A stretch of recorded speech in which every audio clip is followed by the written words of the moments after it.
ये आपका स्वागत है। मैं विवेक बिंद्रा, मोटिवेशन स्पीकर और बिजनेस कोच। थोड़ी एनर्जी तेज है। आज बात करूंगा सरदार मिल्खा सिंह की। इस वीडियो के बाद जिंदगी में आपका फोकस कभी घटेगा नहीं। याद रखिए, सरदार मिल्खा सिंह कोई रेस में तेज नहीं थे, वो भागते तेज नहीं थे। उनकी सफलता का कारण था उनके पास ना हर बार कोई ना कोई गोल था।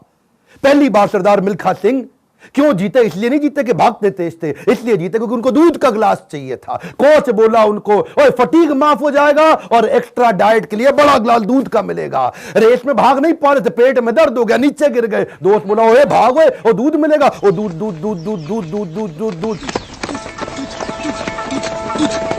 दिमाग में ना एक क्लियर फोकस आ गया था। ये फोकस बड़ी कमाल की चीज है जी। फटीग छोड़ तरने दूध मिलेगा, दूध। जिधर आपका फोकस है आप वही बन जाते हैं। जहां आप फोकस करते हैं, जैसा focus is your life. Bill Gates बोलते थे, मेरी सफलता का कारण क्या है? मैंने बड़ी कम चीजों पे फोकस किया। और उसके बाद दूसरी बार रेस इसलिए नहीं जीते कि भागने में तेज थे, इसलिए जीते क्योंकि उनको इंडिया की जैकेट पहननी थी। फितूर सवार हो गया दिमाग में, इंडिया की जैकेट पहनूंगा। और जी मैं इंडिया की जैकेट पहनूंगा। चैंपियन मिल्खा सिंह हाजिर हो। थप्पड़ खाया इस चक्कर में, बेइज्जती सही इस चक्कर में। बाद में कई लोगों ने उनको पीटा भी, घपाव में घाव हो गए। सबने मना किया, रेस में मत भाग, लेकिन इंडिया की जैकेट, इंडिया की जैकेट। दिमाग में फितूर सवार हो गया, इंडिया की जैकेट चाहिए। त्रासदी ये नहीं कि आप गोल अचीव नहीं कर पाए, आपसे बात कर रहा हूं। आपकी जिंदगी की त्रासदी ये नहीं है कि आप गोल नहीं अचीव कर पाए। आपकी जिंदगी की त्रासदी तो ये है कि आप कभी गोल ही नहीं बना पाए। सरदार मिल्खा सिंह हर बार जीते थे क्योंकि दिमाग में गोल क्लियर हो गया था। तीसरी बार फिर रेस कब जीते वो जानते हैं? पाकिस्तान में हरा करके आए थे रेस वो। वो क्यों जीते जानते हैं? 45.9 का गोल उनके कोच ने उनको लिख के दे दिया था। उसके बाद ऑस्ट्रेलिया में क्योंकि बेइज्जती करा के आए थे, वहां हार गए थे वो रेस में। उस हार के बाद 45.9 दिमाग में छाप लिया। कोच ने कागज पे लिख के दे दिया एयर इंडिया के 45.9। गुरु नानक देव जी के नीचे चरणों में लिख के रख दिया 45.9। अब कुछ नहीं दिख रहा आसपास। और क्या हो रहा है आसपास? पहाड़ों पे गए प्रैक्टिस करने के लिए, वो प्रैक्टिस करी। कोच ने पीट पीट के प्रैक्टिस कराई। लेट गया नीचे, खून निकल आया मुंह से, भाग भाग के उठ नहीं सकता था। सरदार मिल्खा सिंह का कोच बोला, वापस कर मेरे को, अब मुझे वो पेपर वापस चाहिए। I want that paper back। फिर खड़ा हुआ, तू है आग मिल्खा, भाग मिल्खा।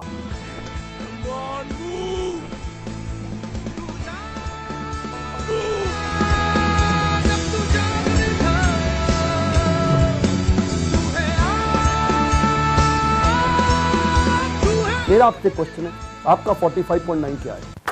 इस वीडियो को ऐसे नहीं सुनना, लिखो, अभी लिखो। ये आपसे बोल रहा हूं, आपसे। फायदा नहीं, क्यों टाइम वेस्ट कर रहे हो अपना? अगर अपना 45.9 डिसाइड नहीं किया, मेरा अपना डिसाइड हो चुका है, मैं कर चुका हूं। आपसे पूछ रहा हूं, कैसे अरुणिमा सिन्हा माउंट एवरेस्ट पार कर गई? 8848 की हाइट उसको पार करनी थी। इसका 45.9 सेकंड क्लियर था। आपका गोल क्या है? हर बार वो रेस ऐसे ही जीता। पाकिस्तान में भी जब रेस हरा के आया ना, तो उसके मन में लक्ष्य था कि मेरे नाम पे एक दिन देश में छुट्टी होनी चाहिए। अपनी गर्लफ्रेंड को प्रॉमिस किया था उसने। तू देखना बीरो, एक दिन तेरे मिल्खा के नाम पे भी छुट्टी होगी।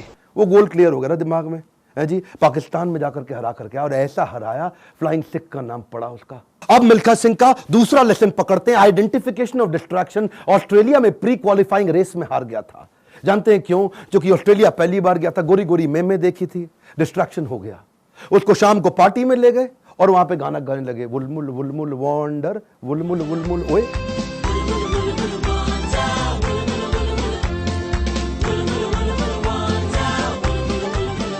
पूरा म्यूजिक में दिमाग घूम गया, बियर पे बियर चले चली जा रही है। प्री क्वालिफाइंग रेस के अंदर हार गया, डिस्ट्रैक्शन पकड़ में आया उसको। एक बात बताएं, डिस्ट्रैक्शन और डायरेक्शन इनवर्सली प्रोपोर्शनेट है। जब डायरेक्शन तेज होगा, डिस्ट्रैक्शन खत्म हो जाएगा। जब डायरेक्शन खत्म होगा, डिस्ट्रैक्शन ज्यादा हो जाएगा। डिस्ट्रैक्शन हटाने के लिए डायरेक्शन क्लियर चाहिए। मिल्खा सिंह समझ गया, एक बात उसको क्लियर हो गई, जिस चीज को ना बोलना है तो ना बोलना है। गोल क्लियर होना चाहिए, पहला point. One more time, come on. क्या? उसके बाद वापस आया और उनके अपने देश की बड़ी खूबसूरत देवी जी उनके पास फिर से आई थी स्विमिंग पूल में, और बड़ी मुस्कुराते हुए आई उनके पास। देखा नहीं उनकी तरफ, क्या बोले? जी आपकी गलती नहीं है, दिक्कत मेरी है जी, मैं डिस्ट्रैक्ट हो जाता हूं, धन्यवाद जी। हाँ, और देवी जी को प्रणाम करके निकल गया वहां से मिल्खा सिंह। क्यों जानते हैं? Identification of distraction. आपकी जिंदगी का डिस्ट्रैक्शन आज आइडेंटिफाई करो। इस वीडियो को देख के टाइम वेस्ट नहीं करना, लिखना है। लिखिए, कम ऑन आपसे बोल रहा हूं, आज लिख लो डिस्ट्रैक्शन क्या है। आज बड़ा डिसीजन लेना है आपको। अपने नो सोशल मीडिया रिचुअल्स बना लो। सोशल मीडिया कितना यूज करना है वो आप पहले ही डिसाइड कर लो। एक ट्वीट, एक ईमेल, एक नोटिफिकेशन, एक शेयर चैट, एक टिकटॉक का गाना, ऐसा ऐसा करके। पिछली बारी बताया था ना आपको नेपाल वाले वीडियो में, तेरी प्यारी प्यारी अखियां,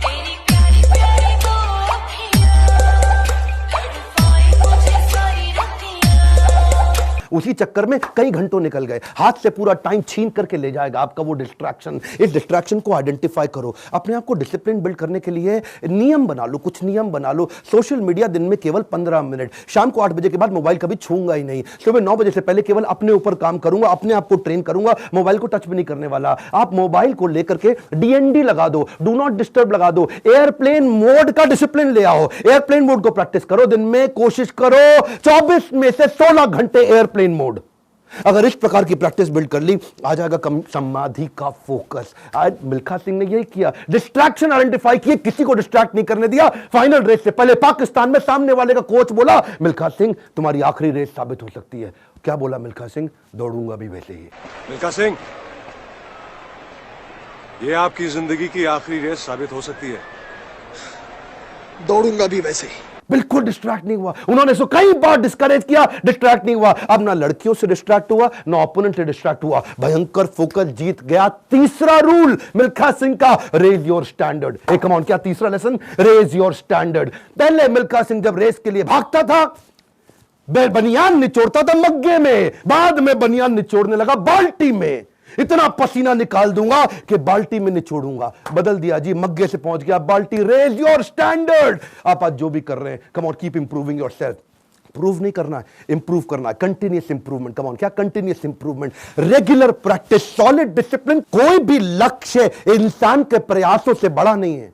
हारा तो वो है जो इंसान कभी लड़ा नहीं है। लड़ना पड़ेगा आपको। कपिल देव कहते थे सुबह 4 बजे उठने का टाइम नहीं है, स्टेडियम पे होने का है। कमान, क्या सुबह 4 बजे उठने का टाइम नहीं है, स्टेडियम पे होने का है। लर्निंग बहुत बड़ी है। मिल्खा सिंह ने स्टैंडर्ड अपना ऊपर कर लिया, अपना स्टैंडर्ड चेंज किया। आपको भी स्टैंडर्ड चेंज करना पड़ेगा। और ब्रूस ली कहता था, मुझे उससे डर नहीं लगता जो 10,000 तरीके से किक चलाता है, लात मारता है। मुझे डर उससे लगता है जो एक किक को 10,000 बार प्रैक्टिस कर लेता है। उसकी किक जब पड़ेगी तो मैं गिर जाऊंगा। अरे आपको प्रयास करना है, ये आप ही को करना है, कोई आपकी मदद नहीं करेगा। क्यों भरोसा करता है गियरों पर, जब चलना है तुझको अपने ही पैरों पर। और एक बोनस लेसन सरदार मिल्खा सिंह की लाइफ से और सुन लीजिए। आखिरी तक सरदार मिल्खा सिंह, याद है मूवी के अंदर आर्मी में पवन मल्होत्रा सरदार जी जो बने थे, उनके वो कोच को आखिरी तक छोड़ा नहीं उन्होंने। आखिरी तक उस कोच को अपने साथ चलाए रखे। सब पीठ पर आपकी थपकी है, हुटुई पे लात का नतीजा है गुरुजी। कोच, मेंटर, गाइड, काउंसलर जिंदगी में बड़े इंपॉर्टेंट है। हमेशा बोलते रहे सरदार मिल्खा सिंह, और मैं 80 में 77 रेसें जीत गया, लेकिन सारा क्रेडिट दूंगा अपने कोच को और इंडियन आर्मी को जिसने मेरे को बंदा बनाया है। बड़ा इंपॉर्टेंट है जी लाइफ के अंदर कौन सा कोच और कौन सा काउंसलर जो आपको सिखाता है, जिससे आप सीखते हैं। ऐसे ही कई कोच काउंसलर मैं लेके आया हूं अपने एवरीथिंग अबाउट एंटरप्रेन्योरशिप प्रोग्राम में। इसके बारे में खोल के बोलूंगा। क्यों? दुनिया का सबसे अफोर्डेबल प्रोग्राम, इससे कम पैसों में इससे पावरफुल प्रोग्राम कभी दुनिया में हो नहीं सकता। आपको पैसों की जरूरत पड़ती है अपने बिजनेस के अंदर, HDFC के केकी मिस्त्री वाइस चेयरमैन हमारे साथ आ गए हैं आपको सिखाने के लिए। आपको लोन चाहिए अपने बिजनेस के अंदर, निर्मल जैन। कौन है निर्मल जैन? IIFL के चेयरमैन, इंडिया इन्फोलाइन के। वो आकर के आपको हमारे साथ में सिखाएंगे कि मार्केट से पैसा कैसे लेके आया जाए। आशीष चौहान, बॉम्बे स्टॉक एक्सचेंज के vice chairman, CEO, managing director, वो आकर के आपको हमारे साथ सिखाएंगे कि बॉम्बे स्टॉक एक्सचेंज में कंपनी को लिस्ट करने के स्टेप्स क्या हैं। बॉम्बे स्टॉक एक्सचेंज में कंपनी का नाम लेके जाना आपकी बहुत मुश्किल काम नहीं है। आज अगर आपकी बहुत छोटी कंपनी है, 2 करोड़ का भी टर्नओवर है, 50 लाख का भी टर्नओवर है, तो भी आप लिस्टिंग कर सकते हैं। SME लिस्टिंग की ऑप्शन आ गई है। रिदम देसाई, मॉर्गन स्टैनले के मैनेजिंग डायरेक्टर हमारे साथ आ गए कि कौन से देश के अंदर बिजनेस करना आसान है। आपको आकर के कोचिंग देंगे। मैं सारे नाम लूंगा, वीडियो लंबा हो जाएगा। बहुत बड़ी लिस्ट हो गई है हमारे साथ। अब देश भर के हम लोग पावरफुल अरबपतियों को अपने साथ में लेके आए हैं जो आपको कोचिंग देंगे।